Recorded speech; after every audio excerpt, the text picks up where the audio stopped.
The opening scene features a crime enforcer named Lorenzo Vitali, who is driving towards his secluded winery in Sicily with his grandson. Once there, he asks his grandson to stay in the vehicle while he cautiously ventures inside. To his horror, he discovers that many of his henchmen have been brutally killed. As he walks into the basement, he finds a retired U.S. Marine and DIA operative named Robert McCall, who is being held at gunpoint by two of Lorenzo's bodyguards. The latter asks for the reason why he is here, to which Robert responds that Lorenzo possesses something that he shouldn't have. After a brief exchange, Robert kills the rest of the henchmen, as well as Lorenzo. And the way he does it is nuts, too. He punches his gun through a guy's face. I don't think that's possible. As he walks out of the winery, he notices Lorenzo's grandson in the vehicle and instructs the boy to stay put without moving. However, as he walks up to his car, the boy shoots Robert in the back and makes a quick escape. Despite the injury, Robert manages to board a ferry to go back to the mainland. Later that night, while driving on the Amalfi coast, Robert pulls over and slips into unconsciousness due to the gunshot. After a while, a local carabiniere named Gio Benucci finds him in this state and decides to help him. He brings him to a remote coastal Italian town in Altomonte, where a doctor named Enzo treats him. Upon regaining consciousness, Enzo informs Robert that Gio saved him. He also inquires whether Gio rescued a good or bad man, but Robert doesn't know how to respond. When he attempts to return home, Enzo intervenes, insisting that his wound requires time to heal and offers him a place to stay. Enzo takes care of Robert, and after 3 days of treatment, the latter begins to walk with the help of a cane. One day, he ventures outside to explore the town, hiding himself from the cops around the streets. He eventually ends up at a local cafe where he meets an owner and waitress named Amina. She serves him their best coffee, despite him having ordered a tea.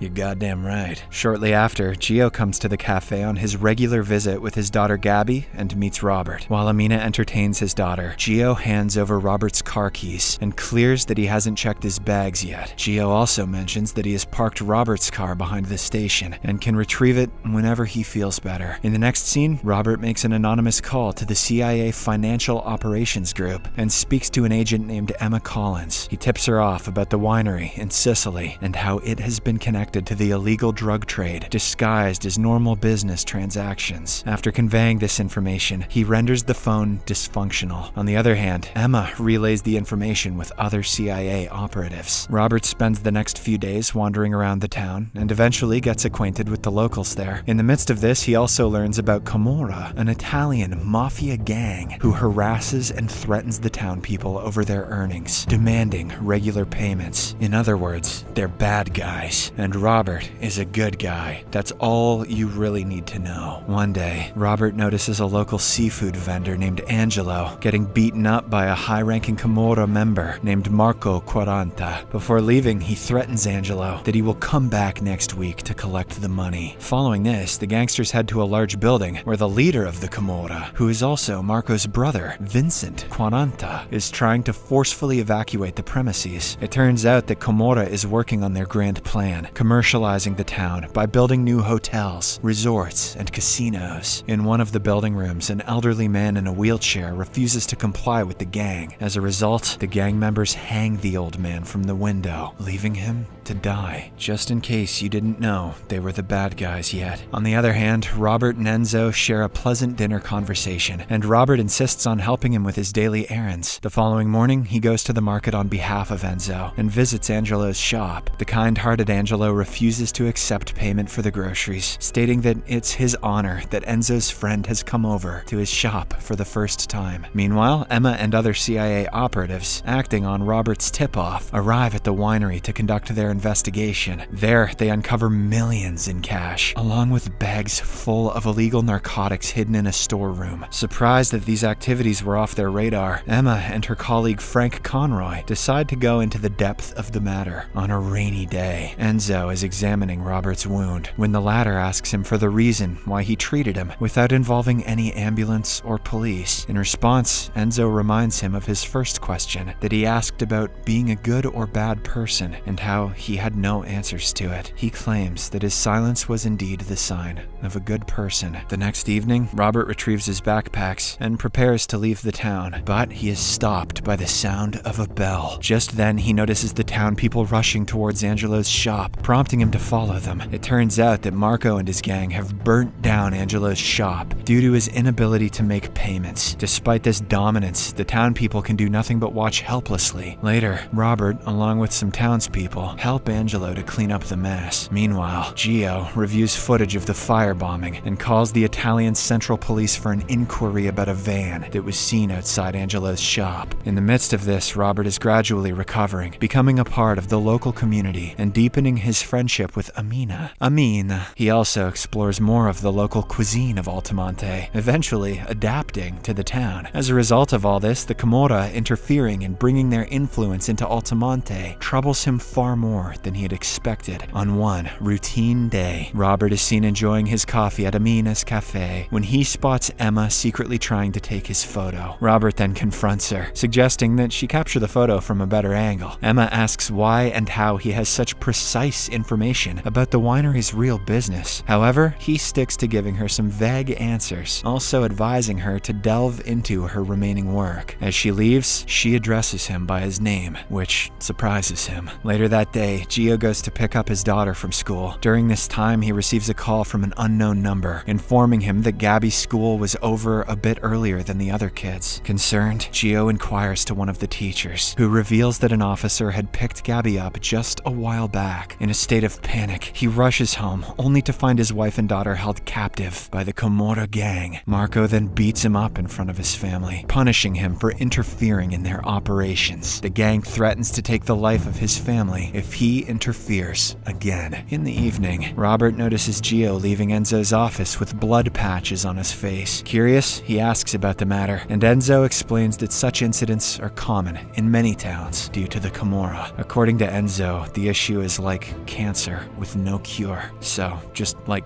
cancer. The next day, Robert goes to the church where he meets Emma one more time. She confirms that Lorenzo Vitali had been on Interpol's most wanted list for a decade, and that his operation was quite huge in itself. Intrigued about why he chose her for the anonymous tip, Emma questions his intentions. However, he diverts the subject by stating that she should be focusing on why Sicily was being targeted for these smuggling activities. Promising to find the answer soon, Emma says that she hopes to know the answer to her original question in their next meeting. That evening, Gio and his family are having dinner at a restaurant when Marco and his peers interrupt their quality time. Marco demands that Gio help them set up a boat for their private business purpose. Robert, who is also in the same restaurant, overhears their conversation and requests that they leave the family alone. In response, Marco threatens him to stay away from matters that don't concern him. In a calm tone, Robert expresses his growing fondness for this town and its people. He then urges Marco to take his business elsewhere and warns him of the consequences if he doesn't comply. When Marco still ignores the warning, Robert twists his shoulder and locks up his hand, making him scream. He says, "I'm pressing on your hibbledy-tibbledy nerve. The pain is gonna get real bad." He then orders Marco to leave his gun on the table and exit the restaurant with his men. After a while, the enraged Marco plans to go back in with his henchmen and kill Robert. But before they can go forward with their plan, Robert drives a van through two of his henchmen and starts fighting them. At one point, Marco holds him at knife point and threatens to take his life. Regardless, Robert retaliates by twisting Marco's hand and drives the knife through his neck, ultimately killing him. And he didn't even have to grab his hibbledy-bibbledy nerve. The following morning, Frank contacts Emma from Rome to let her know about the latest station bombing. It's revealed that the cash found earlier in the winery was also linked to a similar terrorist act. This makes Emma realize that the Camorra is directly funding terrorism by paying for smuggling drugs into Sicily. Furthermore, she speculates that Naples serves as the primary transit point for drug transpo and suspects the involvement of another team in Naples. Determined to unravel the entire chain, she begins her investigation by interviewing key members of the Camorra. For this, she also requests partnership and access with the head of Naples' police. Later on, we see the same police chief attending the funeral of Marco at Vincent's mansion. During this, he informs Vincent about the involvement of CIA officer Emma, who is investigating their illicit trades. Vincent, who is mourning his brother's death, becomes enraged by the statement and slices off the chief's hand. He then threatens the chief to focus on finding out the person behind Marco's death. After this, Vincent sends the police chief to the hospital with his severed hand preserved in an ice bucket. Elsewhere, Emma receives a call informing her about the police chief's predicament. Shortly after, she also gets a call from Robert, who tells her her about the Kimura's involvement in the drug cartel, closely tied to the earlier station attack. Robert's call inadvertently saves Emma's life, preventing her from falling victim to Vincent's planned bomb attack on her car. In the aftermath, Emma is immediately rushed to the hospital for med assistance. There, she meets Frank and alerts him about the Kimura. Upon learning everything, Frank assures her that he will handle the remaining operation. That evening, Vincent takes Gio and his family as hostages and threatens to shoot them in front of the entire town if his brother's murderer doesn't show up. When Vincent doesn't receive any information, he shoots Gio's ear and threatens to end him with the next shot. Just then, Robert reveals himself to Vincent and asks him to let the captives go. He claims that he's ready to be taken away and tortured, but not in front of the townspeople. However, Vincent, who is as arrogant as his brother, refuses, asserting that the locals must witness the consequences against the Kimura. But before Vincent can kill him, the town people start recording the ordeal, causing the gangsters to retreat. The same night, Robert infiltrates Vincent's home and stealthily kills his bodyguards one by one. Vincent, who is asleep, is startled by a drop of blood on his forehead. The glass right above him suddenly shatters, but he narrowly manages to escape. He then grabs his gun and tries to contact his already deceased gang members. Shortly after, Robert approaches him and forces him to take a lethal dose of his own drugs. Vincent tries to run away from his mansion, but Robert follows him. Eventually, the gangster collapses on the cobbled road of Naples and ultimately succumbs to drug overdose. The next morning, Robert pays a visit to Emma at the hospital, who expresses her gratitude for saving her life. He drops a bag of cash on the floor and shares the story of a man named Greg Dyer, who had lost his pension in a cyber attack. This makes her realize that Robert had followed the trail of the attack to the winery, killed Lorenzo and his henchmen, and retrieved the exact cash that was owed to Greg. Curious, she asks if Robert and Dyer are friends, to which he clarifies that they have only met once. In the next scene, Emma goes to Boston in order to deliver the lifetime earnings to Greg and his wife. Greg asks about the identity of the generous benefactor and wonders why someone would go to such lengths for a stranger. However, Emma replies that she would love to know the reason as well. After she departs, Greg happily asks his wife to unpack everything because they don't have to sacrifice their house anymore. One day, at the CIA headquarters in Langley, Virginia, Frank hands Emma a package containing a diary and a note from Robert. Much to her surprise, it's her mother's diary. As she connects the dots, she learns that Robert is none other than a friend of her parents from the CIA. In the final scene, the residents of Altamonte are seen celebrating their victory in a football match. Robert also participates in the celebration with some borderline cringe but still badass dance moves as one